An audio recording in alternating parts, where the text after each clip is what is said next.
Pero decía que, ¿qué piensa usted de los predicadores que hablan de la prosperidad?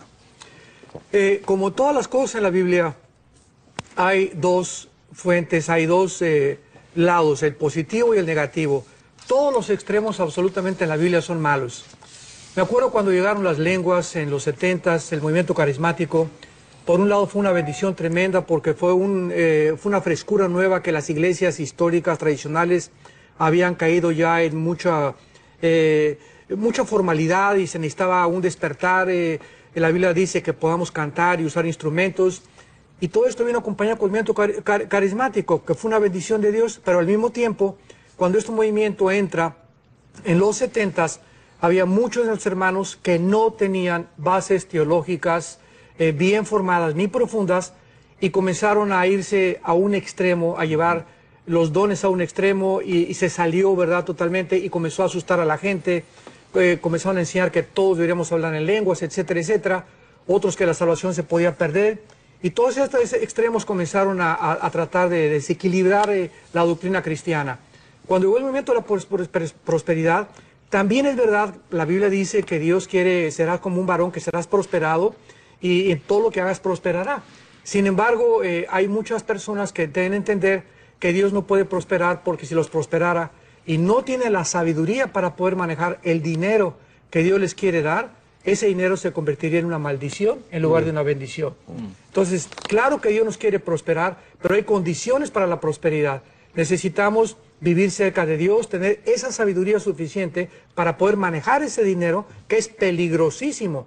Y es lo que está haciendo que muchos hombres se hundan en perdición actualmente, comienzan a amar el dinero por no tener el carácter para saber manejar el dinero. Bueno. Entonces, cuando un predicador predica solamente la prosperidad sin las condiciones que se necesitan, creo que se está yendo, ¿verdad?, a un extremo. Sí, entonces usted está diciendo el énfasis, digamos, y también que se puede ir al otro lado como cualquier cosa. La pobreza, que tenemos que ser pobres. La salvación, claro, la santidad. Muchos ahora dicen que la santidad es no reírse otra vez, ¿verdad? Ajá, es como el que se ríe.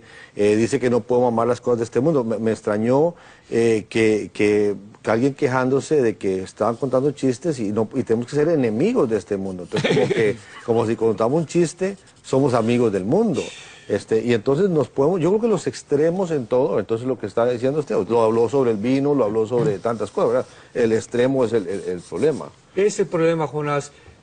Cuando Roma comenzó a predicar que la espiritualidad estaba ligada con la pobreza, esto lo absorbió la iglesia evangélica. Y me acuerdo hace 30, 40 años, pastores, ¿verdad?, de Sudamérica, que se les enseñó que un pastor no podía tener una buena corbata, un buen traje, que tenían que andar de guarache, con trajes humildes, y la gente comenzó a entenderlo, mis pastores solamente en un bochito, en un Volkswagen, una casa normal y todo. Y esto no es bíblico. Entonces, o en bicicleta. O en bicicleta, ¿no? ¿Y de dónde vienen estos pensamientos y esta filosofía de Roma? Porque no vienen de la Biblia. La palabra de Dios dice que al pastor debe dársele lo mejor. Si nosotros estamos predicando para la salud espiritual, ¿es acaso en contra de la palabra que recojamos nosotros bendiciones materiales? No habla de una doble estima, doble honra, que significa más bien tenerlo, más bien, y no está hablando de cómo te estimo. Claro. No, sí, no. Entonces, todas estas, y ahora también es una equivocación asociar la prosperidad con la espiritualidad también. Roma asoció la pobreza con la espiritualidad y ahora estamos asociando la espiritualidad con la prosperidad. Y no todas las veces dicen Eclesiastés 6, del 1 al 2, he visto un mal debajo del cielo. A quienes Dios da, notemos que dice, Dios da riquezas, honra y no le falta nada. Pero Dios no le da el don para disfrutar lo que tiene. Entonces, el hecho que muchas veces Dios le dé a alguien prosperidad material no significa necesariamente que haya sido bendecido por Dios. Porque muchas veces vemos personas que tienen bienes materiales y no están disfrutando lo que tienen. Porque para que disfrutemos lo que tenemos, necesitamos la mano de Dios en nuestra vida. Qué bueno. Estaba leyendo ayer, muy bueno, muy bueno. Estaba leyendo ayer y en esa, cuando Dios no da, porque me preguntaba yo y me ponía a leer ayer, estaba viendo allá en el libro de Josué, y dice terminando el libro, dice que todas las buenas palabras, cuando él está diciendo yo y mi casa serviremos al Señor, dice todas las buenas palabras, dice que Dios dio, las cumplió en ustedes, pero si ustedes se apartan, si ustedes desobedecen, se mezclan con esa gente y empiezan a adorar a otros dioses y hacer las cosas que a Dios no le gusta, todas las malas palabras, o sea que Dios dice palabras malas. Maldiciones.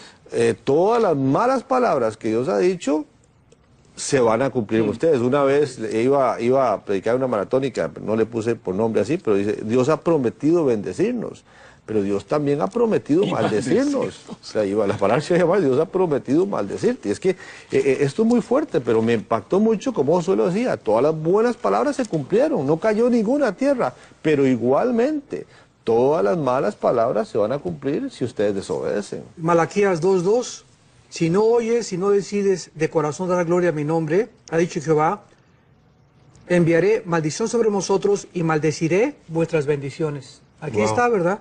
Y aún las he maldecido porque no os habéis decidido de corazón. Y todo este libro está hablando de los preceptos que le dio a Leví, que eran para vida y para paz. Exacto. Y él no estaba mintiendo, no estaba queriendo, y una versión dice no los estaba manipulando, dice una versión. Es bien interesante y eran preceptos financieros con respecto a eso. Pero bueno, vamos, ahí